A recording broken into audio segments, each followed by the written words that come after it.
Bonjour à tous, merci d'avoir choisi 8 Mont Blanc. Il est 18 h, l'heure d'un nouveau journal à la une de ce mercredi 6 avril 2022. Ils ont eu chaud ou plutôt froid. Les viticulteurs de Savoie surveillent de près les conditions météo.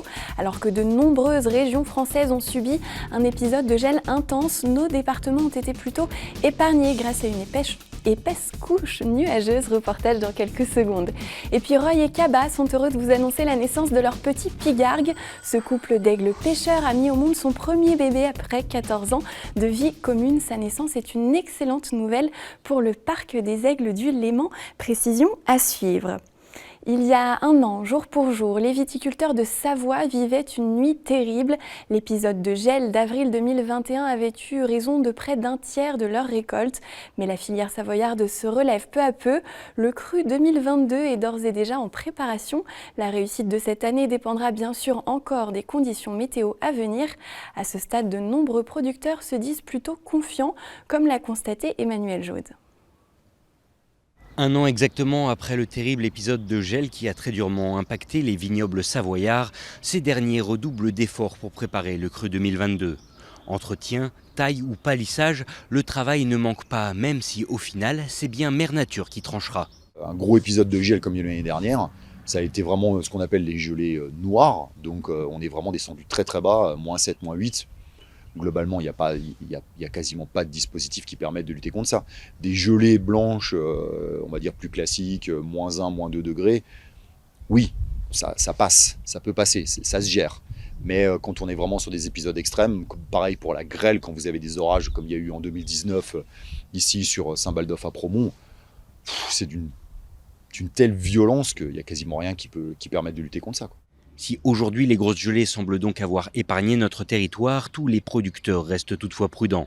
Après une année catastrophique pour la plupart des domaines locaux et une baisse de production de -25% enregistrée sur l'ensemble de la filière savoyarde, la réussite de la future cuvée est plus que jamais essentielle. La période clé, ce sera la floraison pour nous. Là, pour le moment, la vigne, elle est encore en petits bourgeons dans son coton. On vient de passer une période de grand froid avec du gel. Normalement, on est un petit peu épargné parce qu'on a un petit peu de retard par rapport à l'année dernière sur la période végétative.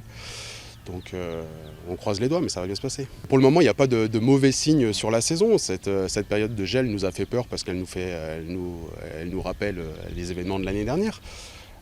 A priori, je pense qu'on est un petit peu passé au travers, peut-être pas sur tous les endroits de la Savoie, mais en tout cas sur le secteur d'Apremont, je pense qu'on est un petit peu passé au travers. Donc on espère surtout qu'on fasse une bonne saison parce que les vignerons en ont besoin.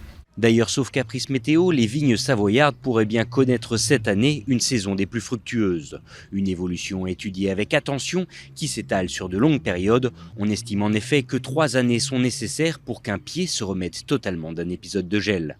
L'année dernière, la vigne, elle a tellement souffert, elle a tellement pas pu donner qu'il y a quand même de bonnes chances que cette année, elle compense. Et que du coup, la récolte soit plutôt bonne, soit plutôt assez généreuse.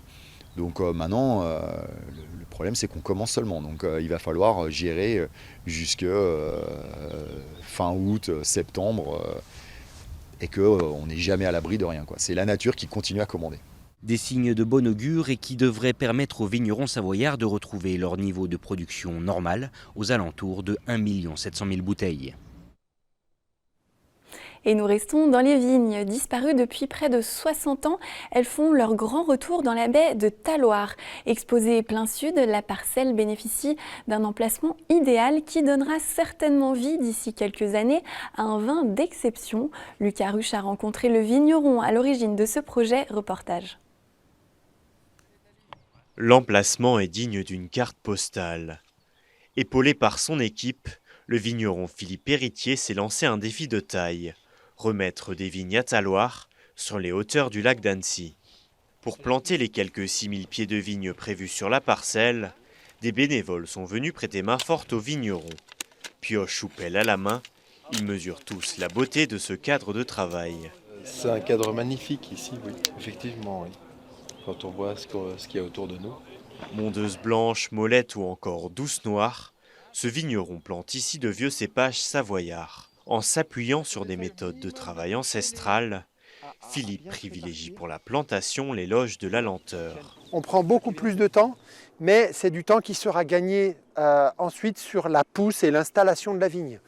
Donc sur le moment où on aura une vigne capable de mûrir une belle quantité de raisins. Grâce à une terre fertile bénéficiant d'un microclimat offert par le lac, l'ambition assumée de ce vigneron est de créer un vin d'exception.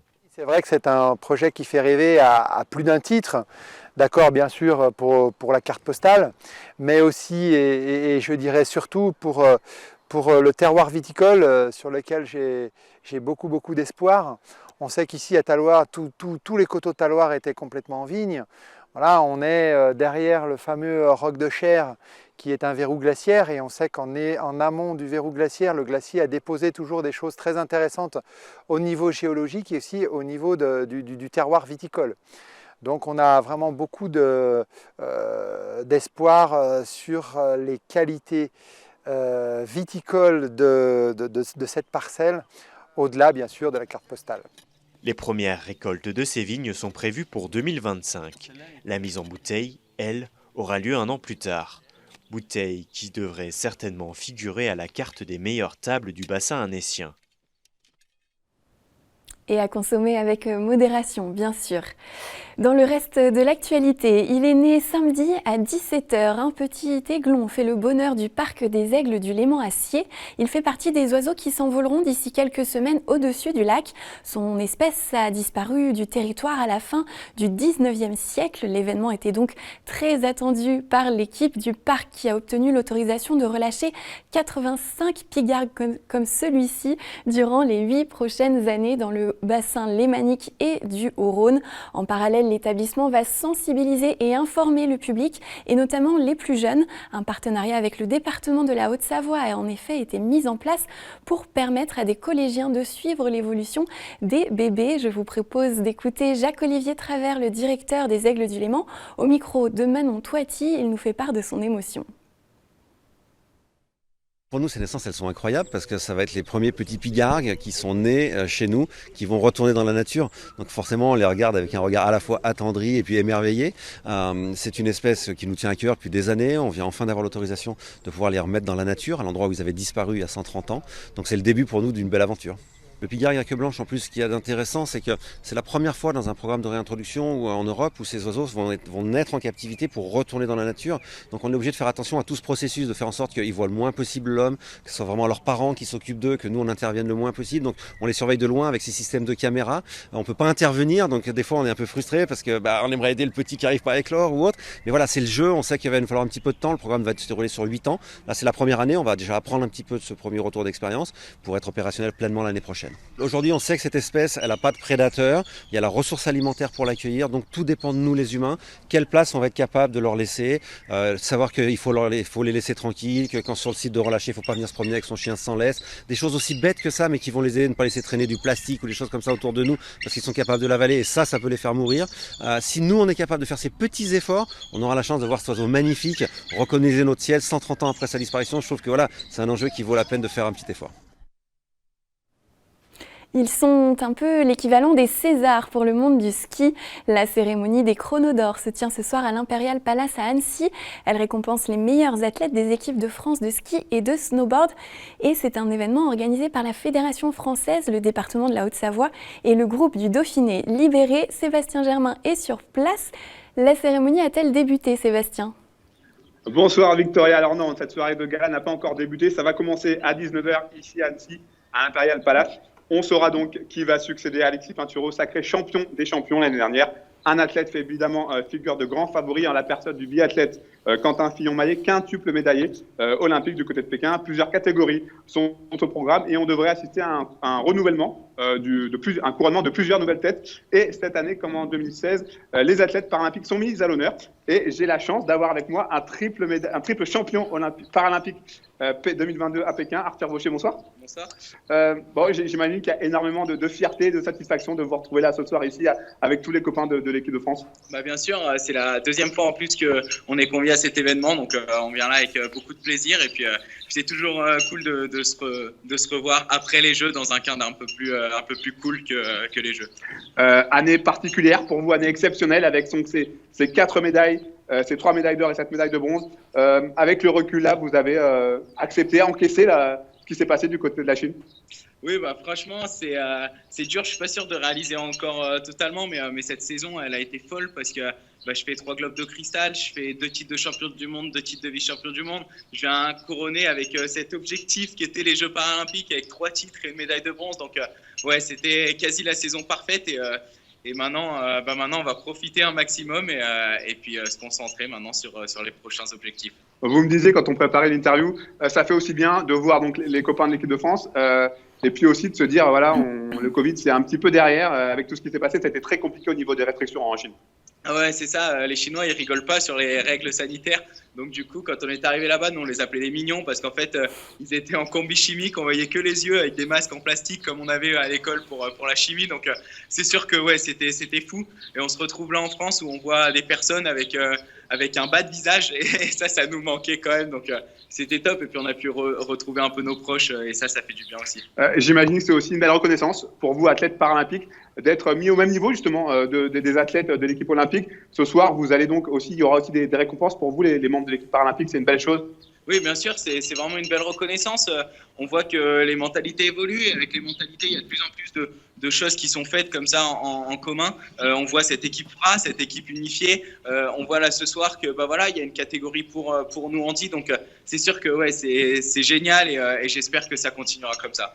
Merci pour ces quelques mots, Arthur Bauchet. Encore une fois, toutes nos félicitations au nom du 8 Mont-Blanc pour ce magnifique parcours aux Jeux paralympiques. On vous dit à 2026 du côté de Milan-Cortina. Bien sûr, à 2026. Salut. Merci beaucoup, Arthur. Je tenais aussi à expliquer, à dire à nos téléspectateurs que cette cérémonie sera diffusée à partir de 19h, donc ce mercredi, sur l'antenne de 8 Mont-Blanc. Et on aura donc un reportage complet réalisé avec Lucas Ruche dans le cadre du JT de jeudi. Voilà, Victoria, ce qu'on pouvait dire ici en direct de l'Imperial Palace. Merci beaucoup Sébastien et merci à Arthur d'avoir été avec nous. Félicitations à lui. Belle soirée à vous. 2 informations partagées par la ville d'Annecy. La première concerne les 2 tours de l'élection présidentielle. Sachez que les bureaux de vote seront ouverts de 8h à 19h au lieu de 18h pour les autres scrutins. Et puis la ville tient à informer les habitants, le prochain magazine municipal ne sera pas diffusé dans les 74 000 boîtes aux lettres. En cause, la pénurie nationale de papier depuis l'automne, accentuée par la guerre en Ukraine. La municipalité a imprimé seulement 5 000 exemplaires de ce bulletin d'avril-mai. Il est à disposition dans différents lieux, dont les accueils de proximité. Et vous le trouvez également sur le site annecy.fr. Il a pris la tête de l'Office de tourisme du lac d'Annecy et il arrive de la région Champagne, mais il connaît bien le territoire. Bonsoir Michel Guérin. Bonsoir. Merci beaucoup d'être avec nous. Vous êtes le nouveau directeur de l'Office de tourisme du lac d'Annecy. Pourquoi avoir choisi ce poste ? Alors j'ai pris le poste depuis une dizaine de jours maintenant et je suis très content, très honoré de venir à Annecy et sur le Grand Annecy pour travailler sur ce territoire que je connais par ailleurs. Je suis originaire de Pontcharrat dans l'Isère qui n'est pas loin, mais j'ai fait mes études à Chambéry et j'ai géré des équipements en montagne ou même un village de vacances qui était à Sévrier. Donc je reviens avec grand plaisir sur ce territoire que j'ai jamais vraiment quitté puisque j'ai de la famille également à Annecy. Et puis vous connaissez bien les territoires lacustres, si je peux le dire comme ça, puisque vous avez été président ou directeur de l'Office de tourisme du lac de Der. Du lac du Der, tout à fait, qui est en Champagne et qui est le plus grand lac d'Europe artificielle, qui fait 4800 hectares quand il est plein d'eau. C'est un réservoir qui alimente ou qui retient l'eau pour que Paris ne soit pas inondé ou quand Paris a besoin d'eau, mais qui a été équipé du coup de pistes cyclables, de plages, de ports de plaisance, de camping, d'hébergement, de restaurants. Donc voilà, une destination plutôt en milieu rural et dans des plaines. Et donc, je continue sur ma lancée des lacs avec le lac d'Annecy, bien sûr, mais également la montagne, le milieu autour de la moyenne montagne et puis tout cet environnement autour du Grand Annecy. Oui, parce que le territoire de l'Office de tourisme du lac d'Annecy est assez étendu, du plateau des Glières jusqu'à Albi-sur-Chéran, en passant bien sûr par le lac et les bords du lac. Qu'est-ce que vous aimeriez apporter à votre échelle à ce territoire ? Apporter à la fois au niveau technique, je veux dire, au sein de l'Office du tourisme, des expériences que j'ai pu avoir, soit dans l'exploitation, quand je gérais des groupes comme un groupe Renouveau Vacances qui gérait 22 villages de vacances sur toute la France. Également, ce que j'ai pu développer quand j'étais directeur d'un comité départemental du tourisme ou dans des différents offices du tourisme. Voilà, travailler avec les équipes en interne et puis trouver les meilleurs outils possibles à disposition des visiteurs. Et je pense qu'on peut apporter, et j'aimerais apporter ça aussi, beaucoup de satisfaction pour tous les visiteurs, alors que ce soit les locaux, pour qu'ils aient un maximum de renseignements et redécouvrir leur territoire. On travaille et on va continuer à travailler avec les élus du territoire pour faire découvrir ce qu'on appelle des pépites, des jardins secrets qui se trouvent dans nos 34 communes. Et puis également travailler pour une meilleure information, quelle qu'elle soit, au niveau de l'Office du tourisme, avec les nouvelles technologies, le numérique, le digital. Donc ça, on a beaucoup de projets en cours, notamment un système de petits QR codes qu'on va disposer un peu partout sur le territoire, dans les hébergements, dans les restaurants, partout, pour que l'Office de tourisme soit dans votre poche. C'est une politique qu'on va mettre en place, qui permettra de connaître les agendas, les lieux où il faut aller sur différentes périodes, et puis également se connecter avec le Grand Annecy pour toute la mobilité autour du territoire. Après, il y a beaucoup de projets. Je suis en train de rencontrer les 34 maires des différentes communes qui sont sur le territoire. Je vais voir avec eux quels sont leurs projets et puis aussi la politique du Grand Annecy pour qu'on puisse avancer sur des grands axes. Il y a beaucoup de choses à développer actuellement. Il y a une sortie de confinement également et voir comment on peut satisfaire au mieux la proximité, les gens qui viennent de plus loin.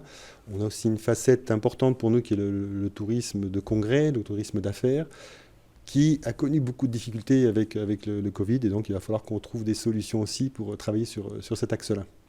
Alors vous êtes sportif et musicien, c'est ce que j'ai découvert dans votre biographie, deux qualités qui vont vous servir, j'imagine, sur ce territoire. Le côté sportif, alors j'ai été sportif quand j'étais jeune, mais j'ai gardé une âme de sportif et je continue à pratiquer le ski, la randonnée, le vélo, le tennis ou autre. Et donc je suis sur un territoire qui me parle, qui me convient très bien et je pourrais échanger avec tous les prestataires et faire découvrir tout ce côté-là. Et puis plus jeune, oui, j'ai fait quelques concerts de rock quand j'avais un groupe. Donc j'ai joué en Savoie, en Haute-Savoie, même en Suisse. Mais voilà, c'était très, très sympa et ça résume bien mon parcours dans le tourisme où le loisir sportif, la culture se mélangent et je suis très, très content d'être assez transversal sur beaucoup de sujets, puis en même temps d'arriver sur un territoire aussi riche que le Grand Annecy où là il y a beaucoup, beaucoup de choses à faire et donc ça va être un grand plaisir pour moi de travailler sur ce territoire. Est-ce que vous avez déjà un petit peu de visibilité sur l'été? Vous avez parlé évidemment des difficultés qui ont touché le secteur du tourisme. Comment s'annonce un petit peu cette période qui est la forte période pour le Je viens d'arriver, je suis en train de contacter les prestataires et on va regarder avec eux comment ça se présente. Ça a l'air plutôt positif dans l'ensemble de ce que j'ai pu avoir depuis quelques jours, donc je ne suis pas encore assez informé de tout cela, mais on va suivre cela de près. On sait qu'il y a un tourisme franco-français qui se redéveloppait, puisqu'on pouvait moins partir à l'étranger, donc à voir comment on peut le satisfaire.